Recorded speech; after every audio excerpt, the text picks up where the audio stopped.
네, 주요 이슈를 키워드로 쉽게 풀어보는 순서입니다. 뉴스픽, 오늘은 보도국 조정아 기자와 함께하겠습니다. 자, 조 기자, 오늘 첫 번째 키워드 뭘 가져왔습니까? 네, 오늘의 첫 번째 키워드, 베일벗은 자폐증으로 골라봤습니다. 네. 오늘은 요즘 화제의 드라마죠. 이상한 변호사 우영우를 통해서 잘 알려진 자폐증과 관련된 이야기를 해볼까 합니다. 예. 사회적 의사소통 결핍이나 행동 문제가 유아 시절부터 시작돼서 평생 앓게 되는 뇌신경 발달 장애를 자폐증이라고 하는데요. 예. 그동안은 자폐증의 근본적인 원인을 찾지 못해서 공식적인 치료제가 없었습니다. 하지만 최근 국내 연구진이 아시아 최초로 자폐증 치료의 가능성을 높이는 획기적인 연구 결과를 내놨습니다. 2011년부터 한국인 자폐증 환자 3,700여 명과 그 가족 집단을 모집하고 이 가족의 유전체를 분석해 자폐증의 근본 원인을 규명해낸 겁니다. 예, 국내 연구진이 자폐증의 근본 원인 규명했다. 이거 반가운 소식인데요. 이번 연구가 특별히 더 의미가 있는 이유가 있다고요?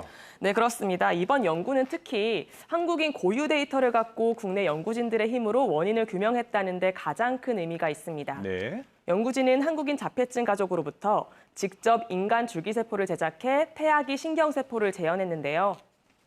무엇보다 그동안의 연구는 단백질 부호화, 즉 단백질 형태를 바꾸거나 변환한 방식으로 자폐증의 원인을 찾아왔다면 이번 연구에서는 발상의 전환으로 단백질 형태를 바꾸거나 변환하지 않는 방식의 비부호화 영역에서 자폐증 치료의 비밀을 풀 수 있는 새로운 접근법을 제시했습니다.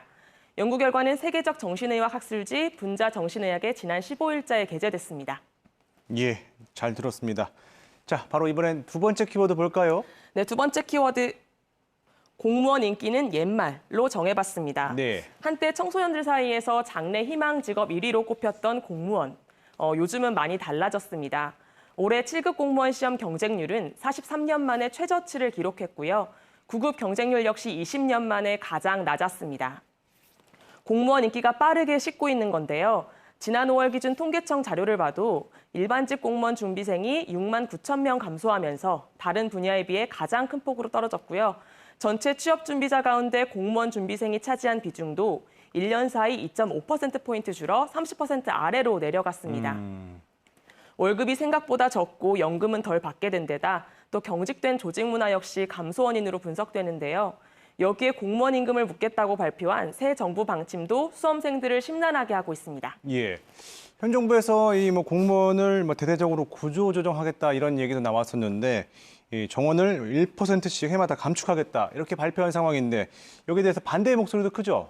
네, 우선 정부는 해마다 각 부처별로 정원의 1%를 감축하고 감축한 정원을 정책 우선순위에 따라 지원하는 통합활용 정원제를 도입하겠다 이런 방침을 내놨습니다. 예를 들어서 인력이 불필요해진 A부처에서 정원을 20명을 감축하면 인력을 더 필요로 하는 B부처의 10명, 또 C부처의 10명씩 재배정해서 정원을 늘려주는 방식인 거죠. 하지만 이를 두고 반대의 목소리도 큽니다.